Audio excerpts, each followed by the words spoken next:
CBS Radio brings you The Couple Next Door, written by Peg Lynch and starring Peg Lynch and Ethel Bunce.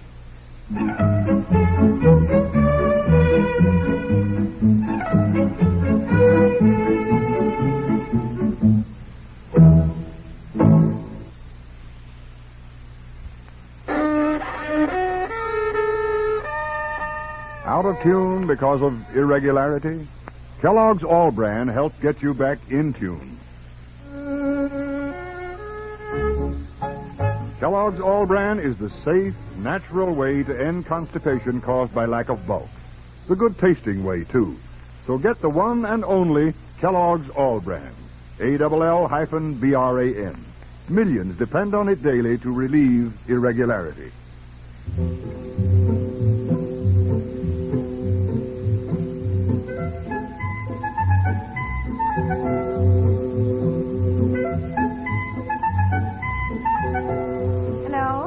Hello, Mrs. Houston. I just called to say I won't be able to get to the Women's Club meeting this afternoon. Well, I thought my husband was getting home early, but he hasn't shown up. Oh, wait a minute. His car just drove in. Oh, no, I know he won't be going anywhere. Poor thing is trying to itemize his business expenses in Europe last fall on our trip, you know. Well, he lost the notebook with all his notes. Yeah, don't slam the door, dear. I just got Bobby to sleep. Is Betsy home? All right, Mrs. Houston. Yes, well, I'll try to make it then. Goodbye. Oh, I thought you weren't getting home, and I have a women's club meeting I ought to go to. You do? Why do you tear off to something like that when you know I need help remembering our expenses? What we did on what days and all that. I told you. Tracking snow all over, honey. Oh, well. You don't need me. Betsy will be home any minute from school, and she remembers better than I do. Goodness, I still can't get over how we thought she wouldn't remember anything about the trip. She seems to remember every single detail. It's incredible, isn't it? Here, I'll hang up your coat there.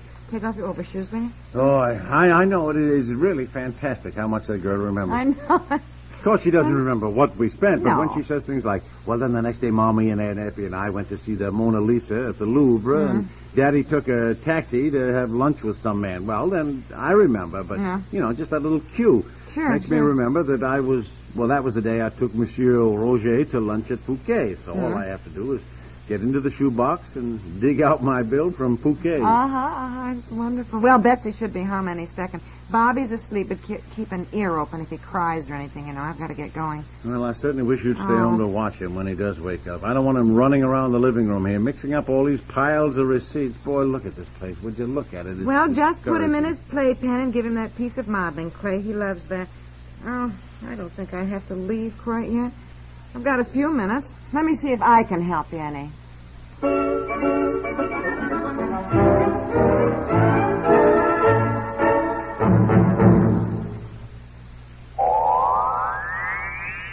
Oh, brother, this miserable cold and my sinuses. Haven't you heard about Dristan? Dristan decongestant tablets not only help drain all 8 sinus cavities, critical areas of cold's infection, but circulating through the blood, Dristan reaches all congested areas.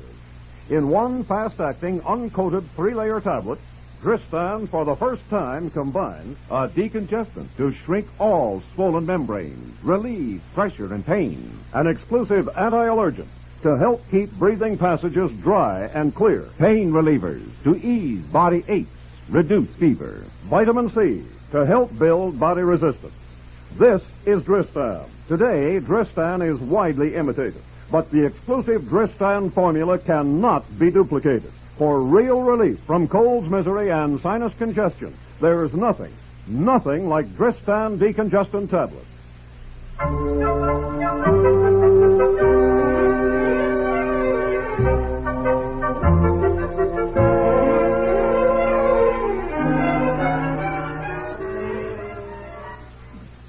Well, now here, this one says International Wagonlitz or Wagenly, however you say it. This is the bill for breakfast we had on the ferry train from London to Paris. Now that was 3,300 francs. Oh, wonderful. That's about $8 and a fourth of that. $8, of course. It's $8 for breakfast on that train? Yes, apparently, and my share's a fourth of that. That's $2. Why, that is terrible. $2 for breakfast. What did we have?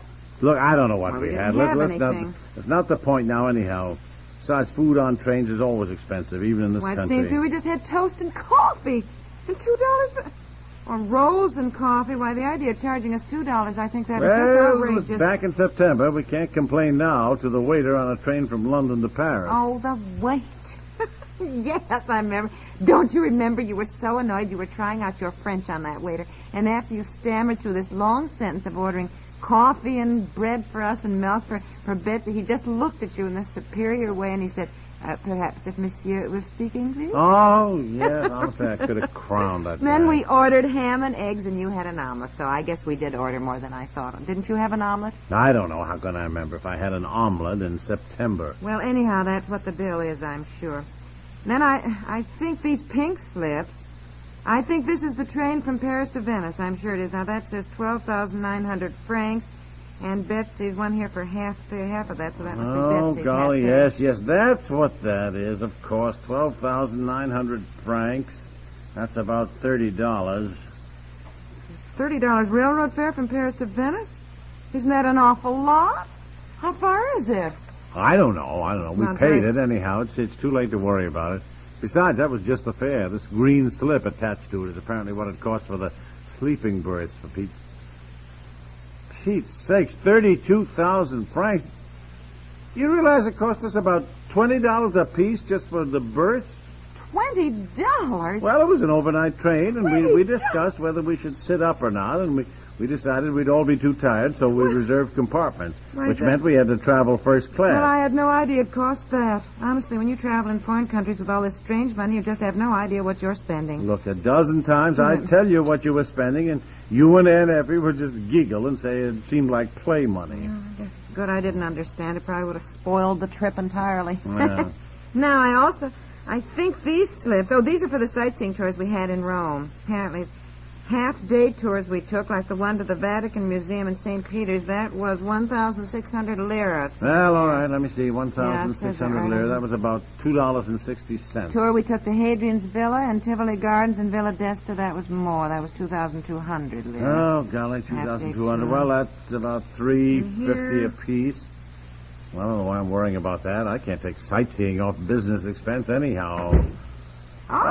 There's my girl. Hi, Betsy. Get your coat and overshoes off. Come on, Daddy's waiting for you. Jimmy Owen wants me to go ice skating with him and Susie down on their pond. Well, not today, dear. Daddy needs you, and I'm off to a women's club meeting. You can help watch Bobby, too, when he wakes up. I told Jimmy that Daddy wanted me to help him, and Jimmy said that if you work for somebody, you ought to get paid. What? What? Jimmy says if you're indispensable to somebody, you should charge for your services. He said what? Jimmy says if you're indispensable to someone... Indispensable. Yes. Then Jimmy Owen says you should charge for your services. And if that's what I am to Daddy, then Daddy should pay me. Now, look here, young lady. This Jimmy Elwin and his idea... Wait a minute. What does Jimmy Elwin think your services are worth? Did he mention that? Jimmy said babysitters are getting $1 an hour. You don't expect your father to pay you $1 an hour for... Jimmy Elwin says that if you don't put a high value on yourself, nobody else will. Jimmy says that with the state the country is in, you've got to push yourself. He says you've got to toot your own horn if you want to get ahead in this world, he said. Oh, Jimmy Elwin is 13 years old. 13, and look at that. Yeah, I know. Well, Jimmy Elwin is certainly going to get ahead in this world. Well, okay. What do you mean, okay? Oh, now look, at the moment, Betsy is indispensable to me. I lost my notebook. You didn't keep a travel diary. Betsy's the only one who seems to remember what we did every day in Europe. Where we ate, whether we took a taxi or walked and so forth. I'm not going to pay you $1 an hour, young lady, but will you compromise on, say, 25 cents an hour? Okay. You will not pay her 1 cent. Why, I think it's outrageous. Here we give her a nice trip to Europe, and she charges you for remembering where we went. Aren't you ashamed of yourself, Betsy? Now, you go up to your room, and you just think about that. Go on. Wait a minute, I need Betsy. I got to finish this itemized account. Thought you had a women's club meeting. I do. I'm leaving right now, and when I come back, I expect to find you helping your father without charge.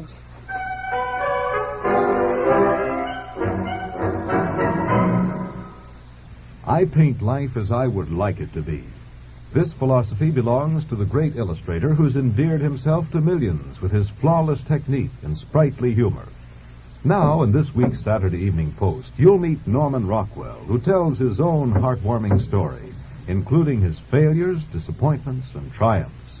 You'll learn how he's managed the nerve-wracking process of getting ideas for his more than 300 Saturday Evening Post covers. You'll discover the real difference between an illustrator and an artist. Learn why an illustrator's work is more taxing. You'll find out, too, why Rockwell is not satisfied with his work and why harsh words from the critics still bother him.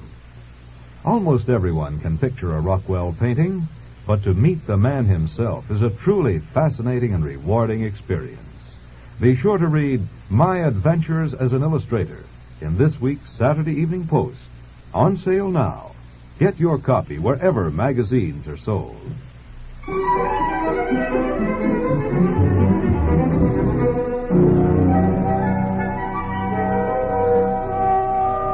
Okay, Betsy, now that gets us to Venice. Now, we arrived in Venice. That must have been on the 6th of October. What did we do the first day? We went by gondola from the railroad station to the hotel, and you got seasick in the gondola.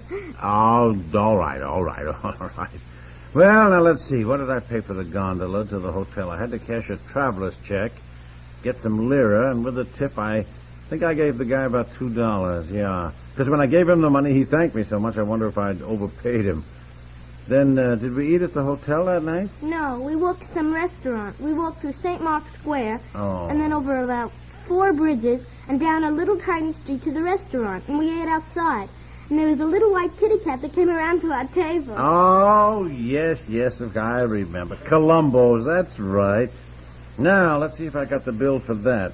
Yep, here, Columbo's in Venice. That was our first day in Venice. Our dinner check was 8,320 lira. There's Mommy. Gee, I'm glad she's getting home. I'm hungry. Yeah, me too. Just thinking of all the wonderful food we had in Italy. Well, hi, dear. Hi. Everything's under control. Bobby's in the den in his playpen. Betsy is helping me without charge. Oh. Although I may give her a little bonus with your permission. Gee, Mommy, what are all those books for? Yeah, look, you talk about me. Look at you tracking snow all over. Oh, I know. Here, take this pile of books, will you? I stopped at the library. Here, wait, let me take them. What the heck have you got here? Oh, we had the most exciting women's club meeting. In addition to discussing our campaign for better street lighting and for beautifying the downtown section, we discussed this year's local elections, and I thought I'd better do some reading. Our fair city, how your local government is run. Uh-huh. What it means to be mayor. Mayor! Now, look, if somebody suggested you again, you didn't accept running for mayor, I hope. Look, as Jimmy Elwin said, you have to toot your own horn if you want to get ahead in the world. Oh, don't look alarmed. But we women are going to take a more active interest in politics. You haven't heard the end of it, dear. This is just the beginning. When I'll get you dinner, you must both be starved. What's Mommy going to do? Run for mayor? And what does being mayor mean? Oh, well, Betsy, don't you worry about it. Mommy, just between you and me, Mommy wouldn't really do anything so ridiculous. At least I hope not. Now then, if I can keep my mind on more important things, what did we do the second day in Venice? Well, the second day, we went to the glass factory.